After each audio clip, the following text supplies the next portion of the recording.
Byron, Harden, we have here with us today, who is the co producer, sound engineer, music supervisor, and musician extraordinaire. We're here today, October the 23rd, 2023, and we're doing this ultrasound, which is quite overdue, I think. But it's a perfect timing. It's divine timing. Yeah, I think it's perfect time. I think it is perfect time. I wanted to do it sooner, but this is perfect time. It is Blind Awareness Month, and it is also Family History Month.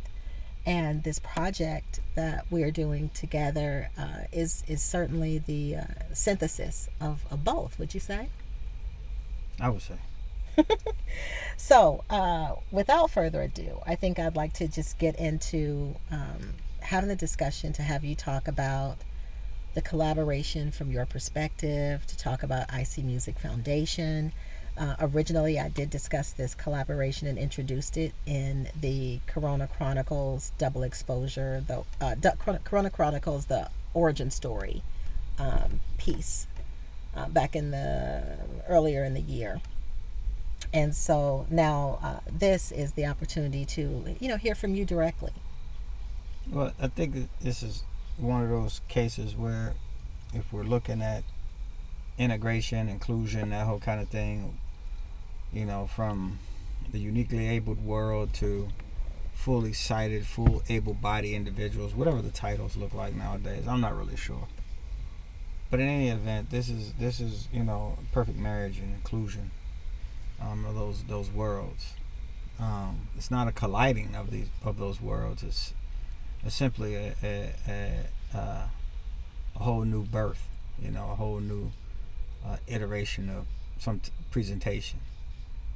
Being able to present this work, this body of work that was first in print and now moving into the audio side of things is really really magnificent. Adding in the audio descriptions and in a way that is not what the formula looks like, the normal formula as far as audio description is concerned. But it feels like another story, and a lot of times it feels like another story just based around. It always feels like a separate story if you can't see the presentation. If it's a situation in which, like, you go to the movies or something like that, and the movie is being audio described, a person sitting there who's blind, experiencing the 2.5 hour flick, but there's also someone talking in his ear at the same time, or her ear, and that's a different experience. So now to not have that, but have it all up front, in that particular format is really, I think, really amazing. So let me just clarify for people who aren't familiar with what you're describing.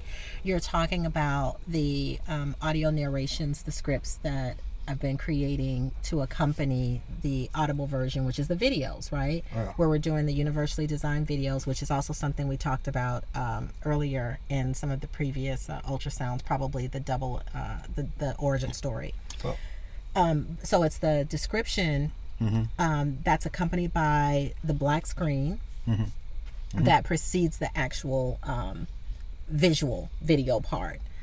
So that provides that opportunity that you were just describing for people who don't have physical sight to be able to actually hear all of the imagery that is going to be coming forward, but also really providing an opportunity first and foremost also too for sighted people who are so accustomed to visual imagery that are not always tuned into how much information you can receive actually audibly, but also not ever really having opportunities to step into the experience of someone is blind and to be without relying upon their sight to receive information, particularly in entertainment arenas. Would you agree with that? I would totally agree. And the thing about you gotta excuse my communication, because I start out complex and I get simpler as we go. So thank you for clarifying. So I would like to ask you to share about IC Music, about the foundation, so that people know what it is and exactly what you do, what the vision is, and how this project fits into that. So IC Music started back in 2020, 2013, yeah, 2013. And so we created an LLC that is a for-profit. And that particular company, which is ISEEMUSIC, trains the totally blind and visually impaired in audio production and studio engineering as it pertains to adaptive technology. And it was created out of a need to really cover some really vacant spots in blindness rehab training. And a lot of the rehab training is a means to the end and not a means to the next step. So you lessen, blind individuals' level of empowerment, by training them in those means to an end and not a means to the next step. Means to the next step is simply based around more resourceful training. In other words, teaching a blind person how to be resourceful. And that's why that company was created. Back in 2021, we then came with a new iteration of IC Music, which now is incorporated, and that's called IC Music Foundation. And it's the same initiative, but with some extra added firepower, so that we could widen the demographic of who we were serving, and we can also widen the scope of offerings that we were offering in the outset. And so now the foundation is in place, with the intentions of programming around adaptive technology training in audio and conventional technology, as well as universal design and development, and thirdly, of course, not last but not least, advocacy and support. And so all of these things, we just needed to create a more comprehensive experience for a blind individual who's interested in getting to work and being productive in society. So that's kind of where the foundation, that's how the foundation somewhat came about. Okay. So thank you for sharing that. I think that one thing I would love for you to also add, so that people get a bigger, clearer picture about the LLC, and that also provides more information about the foundation, is what are some of the classes that you offer? Like there's intro to mixing and DJing and podcasting and training on different DAWs. So just would you share a little bit about what that training, what some of the curriculum is? Yeah, well, due to the more advanced technological, creative world, things are advancing, and ideas and workflows are being more and more adopted as technology starts to progress, in a nature where it allows for real inclusion for those who don't have eyesight, for screen reader users. And so as this started to open up for blind individuals in the industry, in the audio industry, we started saying, well, man, we need to, start helping the unemployment status, which is super damn and dismal, to say the least, at 70% unemployment rate in the blind community in America. And so this was another option, a viable option for individuals to actually make a sustainable living, if they had the hustle, the fire, and the desire to move into the audio arena.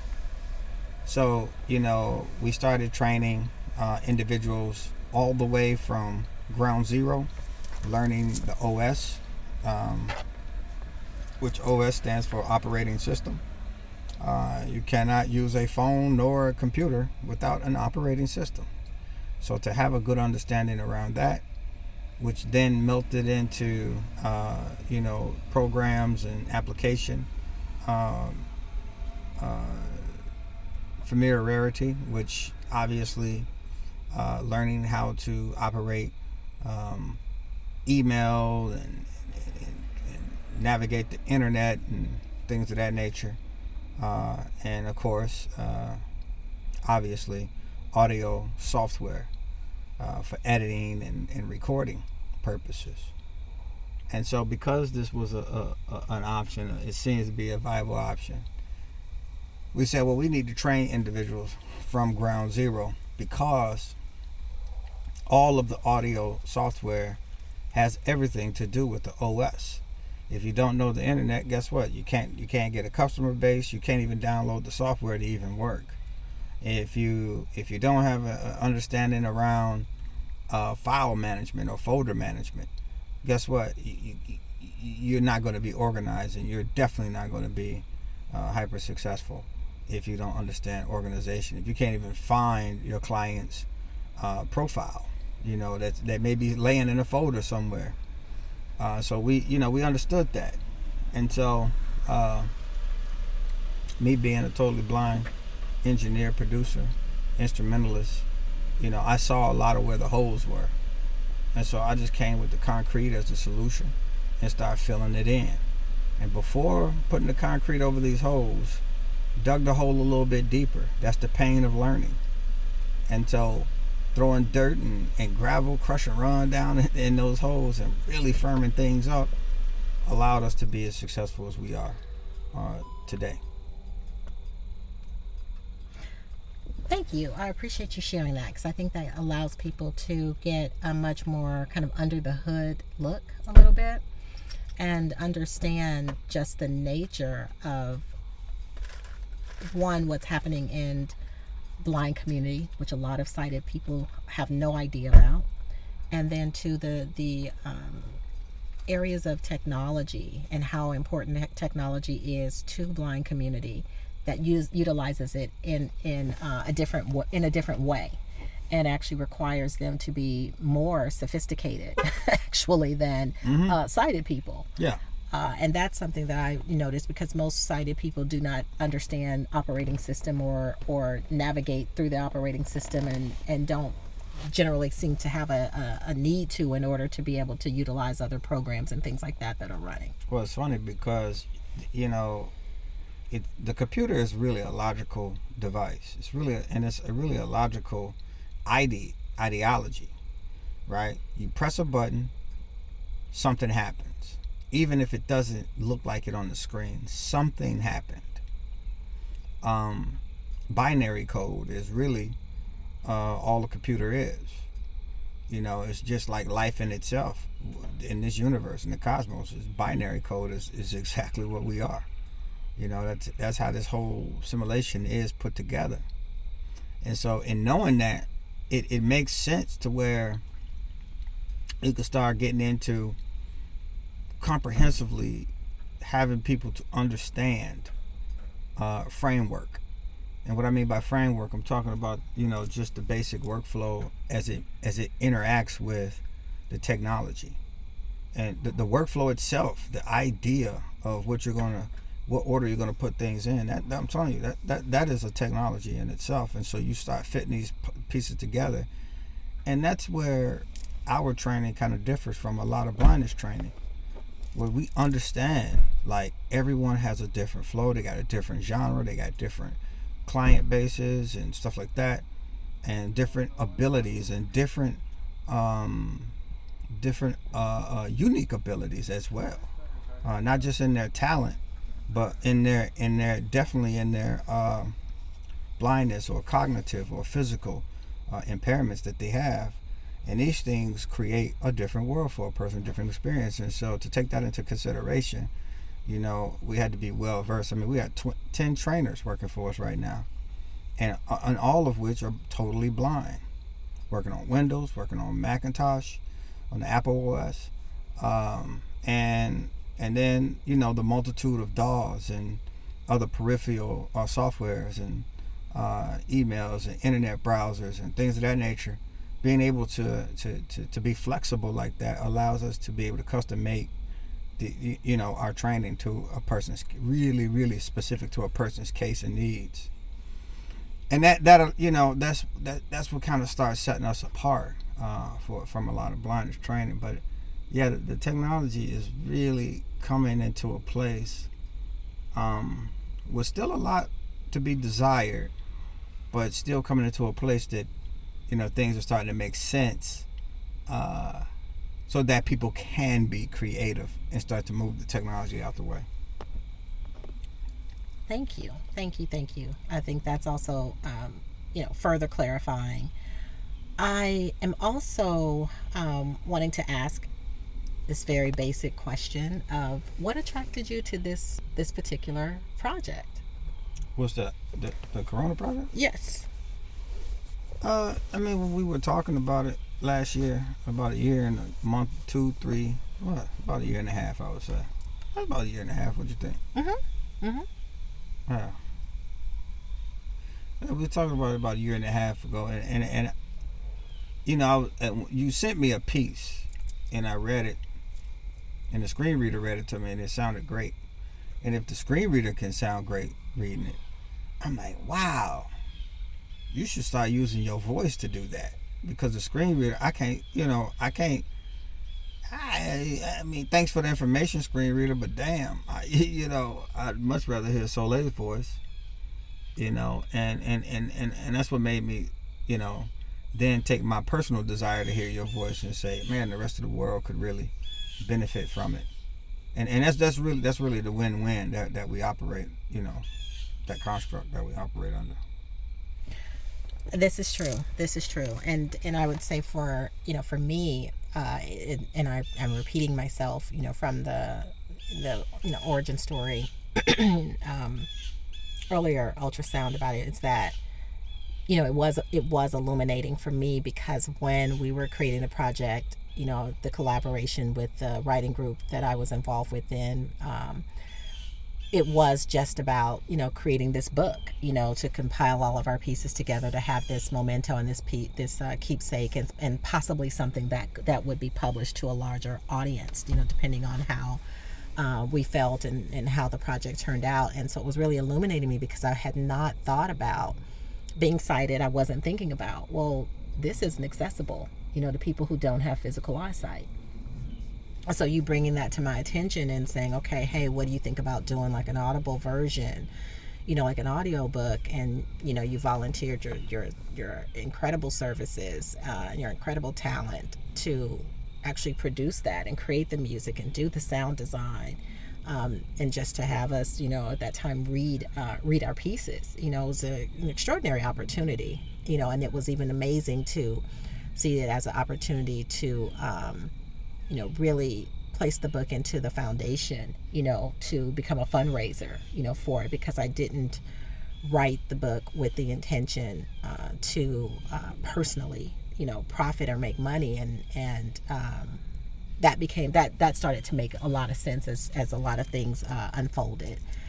And that seemed to be just, again, such a win-win-win. And I wanted to support the foundation. And this was one way that I felt that I could do that.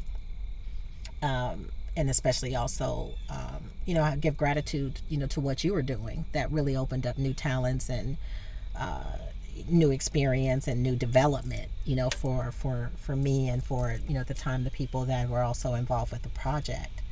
So, now a year and a half later, mm-hmm. where would you say we are, and where do you see, this project going, and what do you want people to get from it? I would definitely in full record mode. What people can get from this, it's going to be a plethora of things, and that's really good. And it may not be a plethora for each person, but it's a plethora of offerings there, because there's many different types of pieces there. And you're going to get some nostalgia. You're going to get some aha moments. You're going to get some moments where you're going to feel a little sad. you're going to get some moments that, you know, a lot of this reflection, some reflective moments, a lot of that. And you're going to receive that because the writing is stellar, right? The writing puts you in a place to where you know the foundation is solid, so you feel free to feel the way that it makes you feel. You know, sometimes you have apprehensions about feeling a certain kind of way, like if you're listening to a really ridiculous record with some really terrible content being thrown in it, but the beat is real nice, and the way that the person is presenting on that track or that song is really nice, or the melody line is nice, and it resonates with you, but what they're saying doesn't resonate. You're almost embarrassed to hear it. You know what I'm saying? Because and you're even more embarrassed to jam to it. And this here will allow you to be free in your full understanding of what you're listening to and or reading. And I think that that's a very special truth that people need to be experiencing more of than not.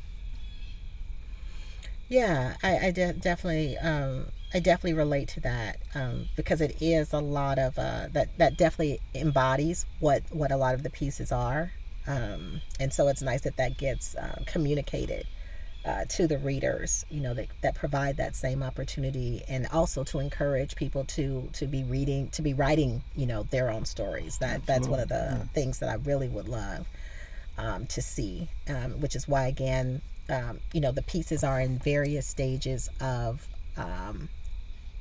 revision. Some pieces are rough cuts, you know, some are free writes where they haven't had any editing. Some have had just a little bit, maybe like, you know, one pass or something, or just a little bit, but just coming in at different places without all of the work being finished and pristine, so that people can, you know, see, I can do this, you know, and they can see the creative process unfolding in different stages. And you've said that about the music and the sound design, that some of these pieces, that some of the music that you've created, the sound design, are ideas more so than a finished piece from your perspective as well, even though I can't tell that because they all just sound so dope that it sounds that way to me. You want to talk a little bit about your music process and what that process is for you as you're designing for the pieces, for the project? Well, you remember when we first met, and then you asked me yesterday or today, you asked me, probably today, well, why did you choose the song that you chose? And we'll get into that story, you know, later, but of how we met. That's a whole nother recording, right? That is a whole nother recording. Okay. Yes. and I said, well, you said the Erykah Badu Window Seat song, and I want the song to sound like that, and I'm like, okay, all right, cool, got you. And you didn't say you wanted to sound like that. You said that was the vibe. Right. That's what you said. Mm-hmm. And I went in a whole nother direction based on spirituality and more energy than what was happening in the 3D. Because I could produce a song that sounds like that. And yeah, okay, cool. It's an instrumental and kind of has that vibe. But, you know, in my world, that's not the solution to getting to an amazing relationship. I already knew an amazing relationship was going to take place, so guess what? And I'm thinking more so at the time it would be a great friendship. I didn't know I was going to be all extra in love with you. You know what I'm saying? On a romantic tip. But this is true. You know, I did know that you vibed in a way that I thought this particular song, which was a much more cosmic sounding, much more celestial sounding than Window Seat. Not that Window Seat is not a great song, because it is, but this song, and that's how I create. I create based on forward movement and relationships, and I'm not talking about just personal relationships. I'm talking about business. I'm talking about, you know, relationships with family. I'm talking about relationships with friends, colleagues, whatever the case may be. Even the relationships that I have that I don't know the person, and the person don't even know me, but I know who they are. You know, even the people that I don't know who they are, but they know me, and I put some stuff out there they really know me from that. And that's what you're either going to fall in love with, or you're going to completely not misunderstand. You're just going to not understand. You're going to misunderstand who I am when you listen to it. So you got those two options, and the people who get it, they get it. And I think that's why I do the type of music and the way that I do it. And so how does that connect to when you're working on something and you decide it's finished, even if it's not finished? Because you talked about some of these are ideas, and when I hear it, I'm like, that's great, let's just go with that. It may be like the first, let's call it, like in writing language, that's like a first draft or whatever, right? Mm-hmm. And you'll say like, this is an idea, and I love the idea, and I'm like, let's not do anything else with it. It's amazing right where it is, because the vibe is there, the emotion, is there, is communicated, and it supports the telling of the story. So how do you decide how many takes, for instance, you might do? Because some of the pieces, like, when you make, submit something, here's an idea for this, I'm like, okay, I like it, but this. Or you'll say, I like it, but I hear something else on it, and you'll do another take or two, Well, that's just my expression. I mean, as anybody's going to, okay, I'm not done yet. I'm not done. I need to say this. And then if you, whatever it is that you're saying, if it can add to the argument, if it can add to the point being made, then guess what? It is valid. If it doesn't, guess what? It's still valid. The reason why it's valid is because it's going to be perceived in the way that a person receives that presentation is going to be perceived in the way that they think it should be. And so if you feel at any point in time that, and this is how I can curb my points or my periods, and when I say that is like, I don't have to keep adding words to something. If I say it, then that's what I mean. If I feel good about somebody hearing it, then one person has heard it outside of the creative process. And I'm okay with that. Like, I'm about to release a bunch of music that is not really,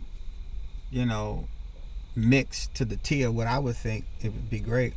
It's a bunch of ideas, but I think that people can take them and sample them, and people can listen to them and cry to them and laugh to them and jump to them and run to them and drive to them and rap to them and sing to them. I don't care what they do with it. The longest is forward progression.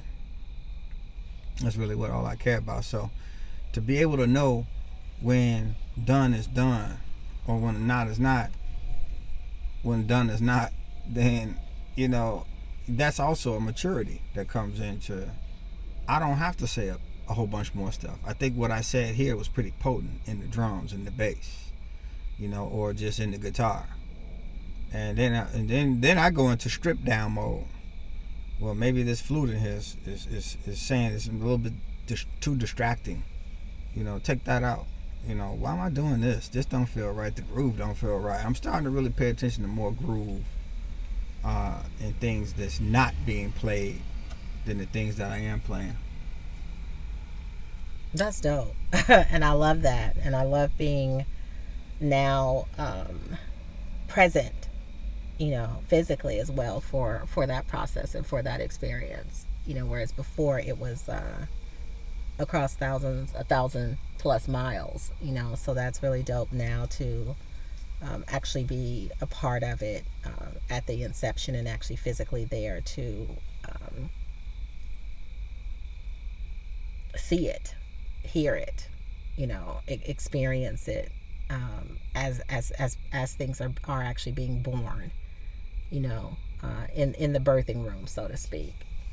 So I really want to have people also be able to comment and ask questions. We're going to put the link to the foundation in the description box so that they can get more information around the foundation, find out more about it, stay abreast of what's going on in the foundation. If they want to, they can also subscribe to the newsletter, which is another playlist on the foundation site, so that they can subscribe and stay abreast of what's going on. What is that YouTube site?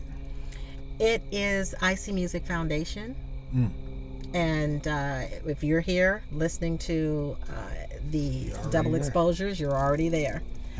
There is a playlist for newsletters, and so you can receive those as well, and definitely share with other people, because I have been truly transformed through this initially collaboration, friendship, partnership, and introduction into an immersion into a world that I had no contact with before, other than cursory on the street. If I saw a blind person walking down the street or something like that, but just being really outside of the world, and having so many misconceptions, because it's not something, sighted people don't receive any education or any information, and that which kind of leaks through again is really off really off base, because even when I spoke to a couple of people, and when was first working on your story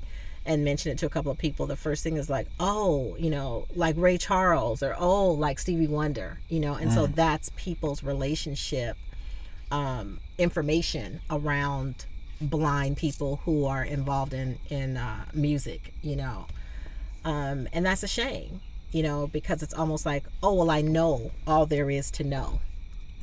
And you really don't, you haven't even scratched the surface of knowing. So that's something too, that people will have an opportunity to know more about. There's some incredible artists that I've heard that just really blew me away, with just some incredible music, just some incredible talent. And it's absolutely extraordinary. So people will also be able to learn about the family project that is an IC Music Foundation project as well. And that information will be available soon on the website. Will that be coming up soon on the website? Real soon. Okay. Yeah, we're trying to get the legal part of it together as of, what's today? October 23rd. 3rd or the 7 6th? chess band. Is it? Well, no, this is the 23rd. 23rd. 6, 5, 4, 3rd. Wow. Yeah, soon. So I think, is there anything else that you feel compelled to share or comment about, or a question you want to pose, or anything like that? Yeah, I have a question for you. Okay. What did you? Okay, and I hate asking questions like that. What did you? Let me say this. When did it become apparent to you? I think that's a better way to say it.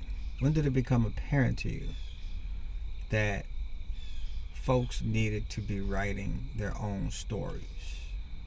Specifically, because you've really been hell-bent on, especially Black American families. And the reason I'm asking this question is because, obviously I feel strong in that area as well. But what I'm curious to know is, when made you come with that as a thing, as my phone keeps vibrating?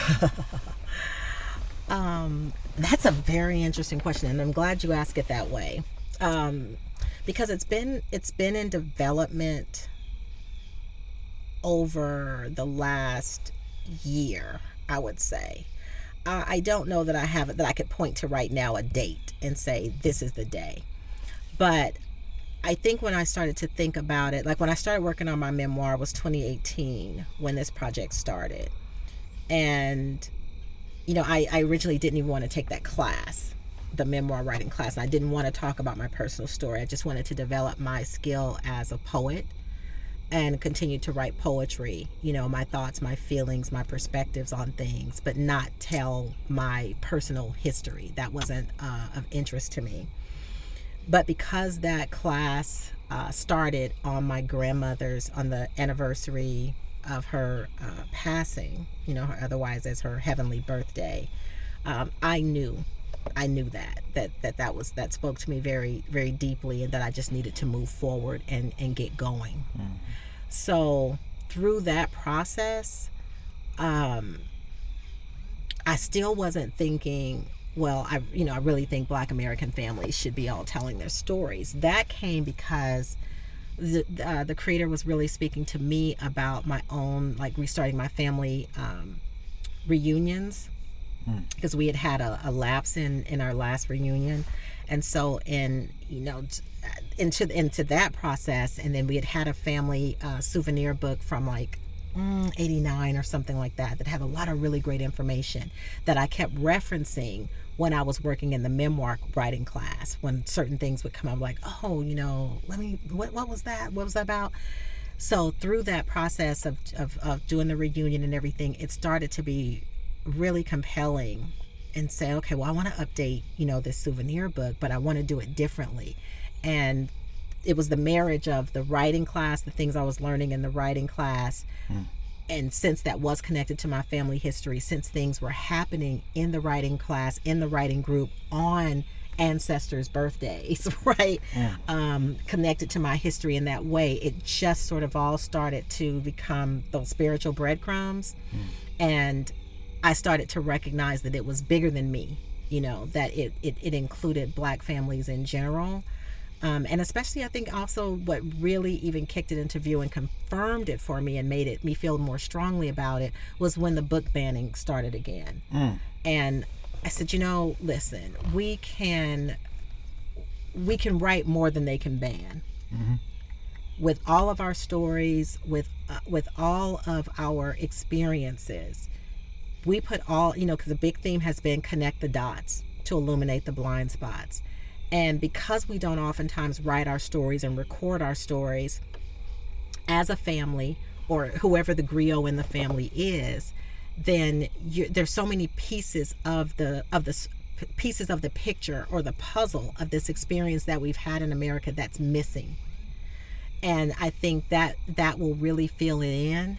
That will really tell a story to future generations. And they have that body of literature to be able to really paint the picture that can't be distorted. And I think that's what happens a lot, is because someone else is telling our stories.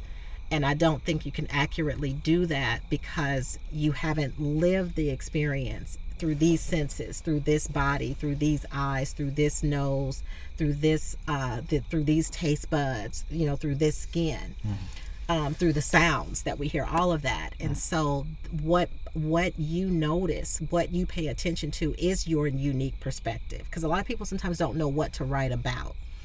And what you're going to write about is your experience, what you sense, what you see, what you hear, what you smell, what you taste, what you feel. All of these things that come with you being you in your daily life. So that's what has really brought that to me. And sometimes people feel like, well, this terrible life of mine, or I don't. Nobody wants to hear this. Nobody wants to know that. Well, we have a body of literature known as slave narratives, and so if in the experience of enslavement is recorded for our benefit, how much more, I feel, do we have a responsibility to continue that lineage of telling our stories of our lives in this country, and from those who have gone before us. So that's personally, for me, why it feels so incredibly important. And also another component of that I'll say is, I mentioned that as I started out writing my memoir, which I didn't want to do, I discovered that it was very therapeutic. And it was very healing for me. And I was able to learn through going through it how to turn pain into art, and how to turn pain into treasure. And that's a gift that you give yourself. It's a gift that you give to others who read it. And it's a gift that I believe that you give back to the creator. Well, I feel like it's a really selfless position that you've path, I should say, that you've chosen, and I appreciate it. I think we should have a segment where we say one thing that we appreciate about each other. And one of the things, I'd be happy to kick it off in some form of fashion, formally. I guess I should say it. I appreciate your ability to, in your full Soleil representation, to be able to be selfless. I think that is an amazing quality that you exude on so many different levels, and you have to be able to manage the meta and the 3D well in order to be in that position. So thank you for that. Thank you for saying that. I was thinking we were going to do that in another segment, but I'm totally down to do it here too. For me as well, I think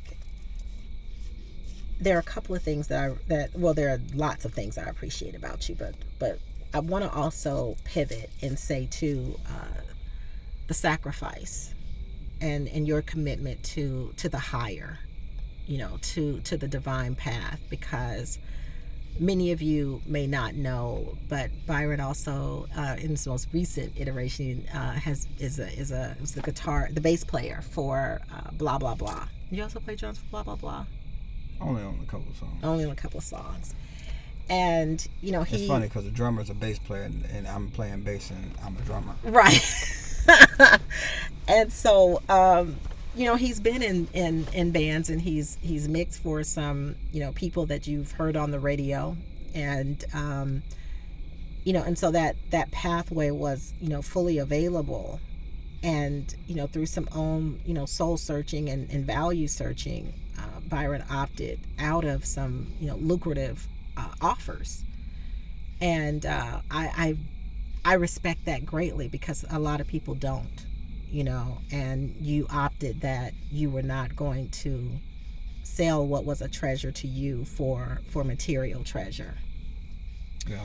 And I think what that provides for a person, the substance that's there that would have you make a decision like that, and then two, the substance that you gain from making that decision, the richness that comes with that, is extremely valuable, and I feel like is a blessing to me every day, every single day. The other thing is, your commitment to your vision in terms of your music, which is to, as easy as it would be for you to make music that people are listening to on the radio all the time, that your desire is to create music that people are not always hearing, and to have a really unique sound, a black sound, a soulful sound that is also something that people could use for meditation, that people could also use for studying, that people could use in a number of different ways in their life, on their playlist. And I absolutely, I love that, because it's refreshing, it's renewing, and I think it also opens up creativity for other people, and it's brave. It's courageous, and I love that. I absolutely love that, because it's also like the expression of who you are, and my writing is an expression of who I am. And I think that's the best thing that we can offer and give to the world, is to really truly be authentically who you are and who you're placed here to be by the divine, and to fulfill that role. And as much as our path, of coming together now has been that, the divine path of us coming together, and the development of our partnership, collaboration, into amazing friendship, into now, marriage is quite a journey, and we're still at the beginning in some ways, even though, as you say, it's been how many lifetimes in the making, right? So 30 million lifetime worth, 30 million years worth. So cool. So I think that's where we will pin it and button it and complete it for this particular ultrasound. And there are some others that will be coming up soon to talk a little bit about what you're hearing with the project now, with the pieces that were released on my grandmother's heavenly birthday, October 19th, which was the date of me starting the writing classes, the memoir writing class. And so there'll be some adjoining ultrasounds to continue to, share a little bit about the process of where we are now and what you can expect. 'Cause it's almost like now we're writing in seasons, right? Just sort of organically. Mm-hmm. And in terms of when releases will happen, there'll be some more, coming up pretty soon. In the next week or so, in fact, something's coming up on October 26th, Invisible Ink, which is a piece I wrote in 2018 on October 26th. And that piece, in fact, was had some foreshadowing. Now, in retrospect, that was about Byron. And you'll see the line that will be highlighted at the beginning of that piece. And you'll understand it even all the more now based on this conversation. So with that being said, we will continue to be releasing pieces, and it will be organic, as we're creating. And as the divine says, post will do that. We're not going to do it on 3 times a week, every Friday. It's not going to look like that. But subscribe and stay tuned. And we hope you really enjoy what we're doing, and would love to have your feedback, and definitely would love to have, hear what your comments are, and if, how the pieces resonate with you. Okay? All right. That's it? Yeah, peace. Peace. What the fuck is this word? Hell. I heard,